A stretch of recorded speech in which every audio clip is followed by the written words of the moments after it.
Dear students, welcome to Learner's World. In this video, I'm going to talk about a short story, The Price of Flowers by Prabhat Kumar Mukhopadhyaya, FIUGP Semester for SEC Literature, Calicut University. Summary of The Price of Flowers. The Price of Flowers is a touching short story written by Prabhat Kumar Mukhopadhyaya. The story highlights themes such as kindness, compassion, sacrifice, and emotional bond between people from different cultures. The price of flowers എന്ന് പറയുന്നത് ഒരു ചെറുകഥയാണ്. പ്രഭാത് കുമാർ മുഖോപാധ്യായയാണ് ഇത് എഴുതിയിരിക്കുന്നത്.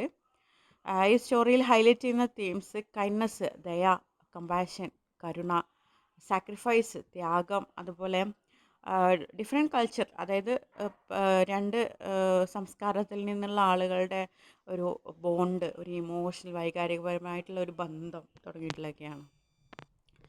The story is narrated by an Indian man named Mr. Gupta who is living in London. One day he visits a vegetarian restaurant where he meets a young English girl named Maggie Clifford.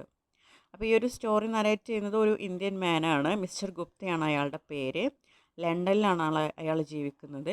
ഒരിക്കൽ അയാളൊരു vegetarian restaurant visit ചെയ്ത സമയത്ത് അവിടെ ഒരു പെൺകുട്ടിയെ, ഒരു English ഗേളിനെ പരിചയപ്പെട്ടു. Maggi Clifford എന്നായിരുന്നു അവളുടെ പേര്. Maggie becomes curious about him because he is from India. She has heard that Indians are spiritual and possess mysterious powers. അപ്പോൾ അവൾക്ക് ഇന്ത്യക്കാരോട് വലിയ ബഹുമാനമായിരുന്നു. കാരണം അവൾ വിശ്വസിച്ചിരുന്നത് ഇന്ത്യൻസ് എന്ന് പറയുന്നത് വളരെ ആത്മീയമുള്ളവരും അതുപോലെ മിസ്റ്റീരിയസ് പവർ ഉള്ളവരൊക്കെ ആയിരിക്കും എന്നുള്ളതായിരുന്നു. Maggie belongs to a poor family and lives with her widowed mother, Mrs. Clifford. Her brother Frank is a soldier serving in India. അപ്പോൾ മാഗി ഒരു പാവപ്പെട്ട കുടുംബത്തിലുള്ളതാണ്. അമ്മ മാത്രമേ ഉള്ളൂ, അച്ഛനില്ല. അതുപോലെ ഒരു ബ്രദർ ഉണ്ട്. ബ്രദർ ഇന്ത്യയിൽ സോൾജിയറാണ്.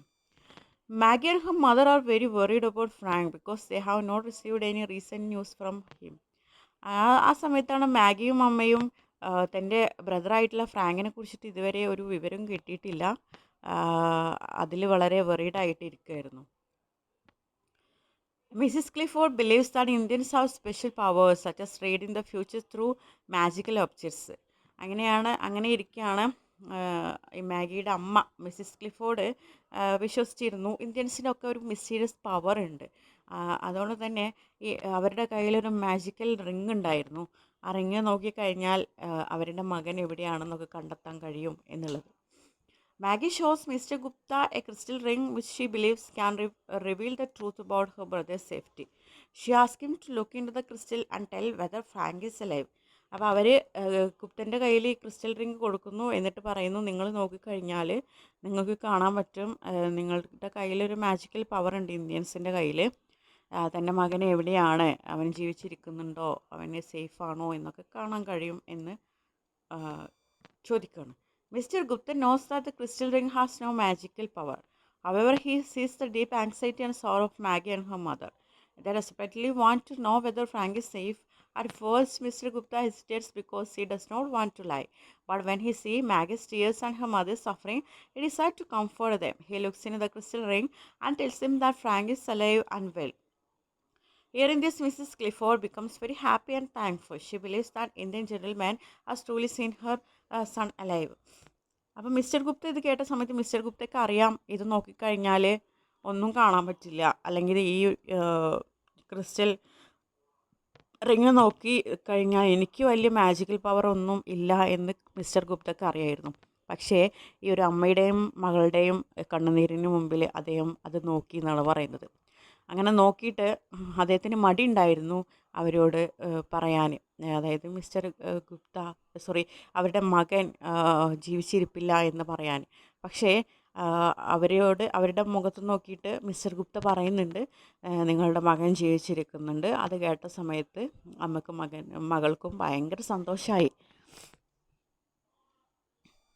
Later, Mr. Gupta receives a card with a black border which informs him that Frank had actually died in the battle on the frontier about a month earlier. പിന്നീടാണ് മിസ്റ്റർ ഗുപ്തക്ക് ഒരു കറുത്ത ബോർഡറുള്ള ഒരു letter കിട്ടുന്നത്. അതിൽ പറഞ്ഞിട്ടുണ്ട് mister Frank മരണപ്പെട്ടിട്ടുണ്ട് ഒരു മാസം മുന്നേ. This news makes Mr. Gupta feel guilty because he had unknowingly told a lie to the mother. However, he also realizes that his lie had given the poor mother happiness and peace during her difficult time. ഇത് കേട്ടപ്പോൾ mister ഗുപ്തയ്ക്ക് ഒരേ സമയം guilt, അതായത് ഒരു കുറ്റബോധം തോന്നി, സാഡ്നെസ്സും തോന്നി. അതായത് കുറ്റബോധം തോന്നാൻ കാരണം ആ അമ്മയോടും മകളോടും ഞാനൊരു നുണ പറഞ്ഞു. അതായത് അവരുടെ മകൻ ജീവിച്ചിരിപ്പുണ്ടെന്ന്, പക്ഷെ അവരുടെ മകൻ മരിച്ചു പോയിട്ടുണ്ട്. അതേസമയം തന്നെ മിസ്റ്റർ ഗുപ്ത റിയലൈസ് ചെയ്തു, താൻ കാരണം ആ ഒരു ഡിഫിക്കൽട്ട് ടൈമിൽ അമ്മയ്ക്കും മകൾക്കും സന്തോഷിക്കാൻ കഴിഞ്ഞല്ലോ തൻ്റെ ഒരു നുണ കാരണം എന്നും അദ്ദേഹം ചിന്തിച്ചു. After some time, Mr. Gupta prepares to return to India as he has joined the Punjab Civil Service. കുറച്ച് സമയം കഴിഞ്ഞ് മിസ്റ്റർ ഗുപ്ത ഇന്ത്യയിലേക്ക് തിരിച്ചു പോവുകയാണ്, പഞ്ചാബ് സിവിൽ സർവീസിൽ ജോയിൻ ചെയ്യാൻ വേണ്ടിയിട്ട്. ബിഫോർ ലീവിങ് ലണ്ടൻ ഹി വിസ് Maggie and Mrs Clifford to say good bye.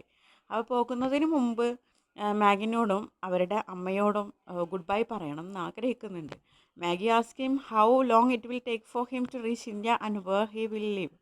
അപ്പോൾ മാഗി ചോദിക്കുന്നുണ്ട്, ഇന്ത്യയിലേക്ക് എത്താൻ എത്ര സമയമെടുക്കും, നിങ്ങൾ എവിടെയാണ് അവിടെ ജീവിക്കുന്നത്. Conversation shows the affection and respect that has grown between them. അപ്പോൾ അവരുടെ കോൺവെർസേഷനൊക്കെ അവർ തമ്മിലുള്ള ഒരു ആഴത്തിലുള്ള ബന്ധമാണ് കാണിക്കുന്നത്. The story ends with a touching moment when Mr Gupta decide to buy flowers for Frank's grave in India. Maggie gives him money for the flowers because she wants to honor her brother's memory. This act shows Maggie's deep love for her brother and the trust she places in Mr. Gupta. അപ്പോൾ story end ചെയ്യുന്നത് ഈ പെൺകുട്ടി Maggi mister ഗുപ്തൻ്റെ കയ്യിൽ കുറച്ച് പണം ഏൽപ്പിക്കുകയാണ്. പണം ഏൽപ്പിച്ചിട്ട് പറയാണ്, നിങ്ങളൊരു ഫ്ലവർ വാങ്ങണം. ദ പ്രൈസ് ഓഫ് ഫ്ലവേഴ്സ് എന്നാണ് ഇതിൻ്റെ ഹെഡിങ്. ആ പൂക്കൾ വാങ്ങാനുള്ള പണം നൽകുകയാണ്. തൻ്റെ ബ്രദറിൻ്റെ ശവകുടീരത്തിൽ വെക്കാൻ നിങ്ങൾ പൂക്കൾ വാങ്ങണം, അതിനുള്ള കാശാണ് എന്ന് പറഞ്ഞ് കൊടുക്കുകയാണ്. അപ്പോൾ ഈ സമയത്ത് ആ കുട്ടിയും ബ്രദറും തമ്മിലുള്ള ആത്മബന്ധത്തെയാണ് കാണിക്കുന്നത്. അതോടൊപ്പം തന്നെ മിസ്റ്റർ ഗുപ്തയോടുള്ള ആ ഒരു വിശ്വാസത്തെയും. In conclusion, The Price of Flowers is a moving story that shows the importance of kindness, sympathy, and human understanding. Mr. Gupta's small act of compassion brings comfort to a grieving mother and daughter. അപ്പോൾ ഈ ഒരു story conclude ചെയ്യുന്നത് the price of flowers എന്ന് പറഞ്ഞിട്ടുള്ള ഈ ഒരു short story kindness, ദയ, compassion, കരുണ, ഇതിൻ്റെയൊക്കെ ഇമ്പോർട്ടൻസിനെ ഹൈലൈറ്റ് ചെയ്യുന്ന ഒരു ഷോർട്ട് സ്റ്റോറിയാണ്. അതുപോലെ തന്നെ മിസ്റ്റർ ഗുപ്തയുടെ ഈ ഒരു ആക്ട് ഓഫ് കമ്പാഷൻ, അതായത് ഇത് ഒരു കരുണയുള്ള ഒരു പ്രവൃത്തിയാണ് ചെയ്തിട്ടുള്ളത്. അമ്മയും ആ മകളും വളരെ ഡിഫിക്കൽട്ടായിട്ടുള്ള സിറ്റുവേഷനിൽ അവരെ കംഫർട്ട് ചെയ്യിപ്പിക്കാൻ മിസ്റ്റർ ഗുപ്തയ്ക്ക് കഴിഞ്ഞു. The story teachers that sometimes kindness and empathy are more important than strict truth. അതായത് ചില സമയത്ത് പച്ചയായ സത്യങ്ങളെക്കാളും പ്രാധാന്യം അർഹിക്കുന്നത് ദയയും അതുപോലെ കമ്പാഷൻ, കരുണയൊക്കെയാണ് എന്നുള്ള ഒരു കാര്യം ഇതിൽ റിവീൽ ചെയ്യുന്നുണ്ട്. Okay, thank you.